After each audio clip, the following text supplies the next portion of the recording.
Assalamualaikum warahmatullahi wabarakatuh. Perkenalkan, nama saya Muhammad Fahmi Pauji, kelas 2A, semester 2, mahasiswa Universitas Surya Kencana, Fakultas Ilmu Hukum, Prodi Ilmu Hukum. Di sini saya akan mereview kembali mata kuliah Hukum Pidana pertemuan kedua. Fungsi hukum pidana yaitu contohnya seperti melindungi kepentingan hukum yang memperkosa dengan memberikan sanksi yang lebih tajam dibandingkan dengan cabang hukum lainnya. Sanksi mirip ultimatum remedium merupakan salah satu asas yang terdapat dalam di hukum pidana di Indonesia yang mengatakan hukum pidana hendaklah dijadikan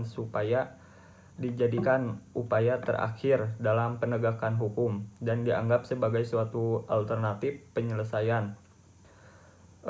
Seterusnya, selain menerapkan suatu aturan hukum pidana, contohnya adalah ketika tidak dikenai pasal hukum pidana, contohnya adalah ketika seorang menggunakan obat terlarang atau narkotika, orang tersebut dapat meminta untuk direhabilitasi dan tidak dapat dikenai pasal pidana selagi orang tersebut kapasitasnya sebagai pengguna yang dikategorikan sebagai korban.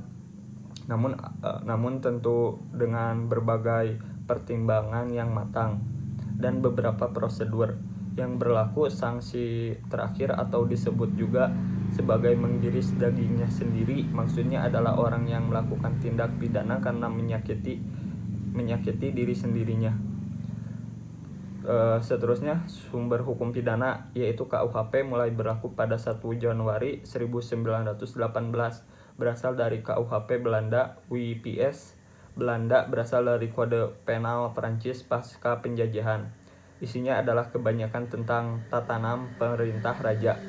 Dari Prancis, peraturan lain di luar KUHP yaitu memori penjelasan KUHP hukum pidana adat atau tidak tertulis pada masa kolonial, dasar hukum pidana pasal 131 dan didasarkan pada UU nomor 1 darurat tahun 1951 pasal 5 ayat 3. Sekian dari saya.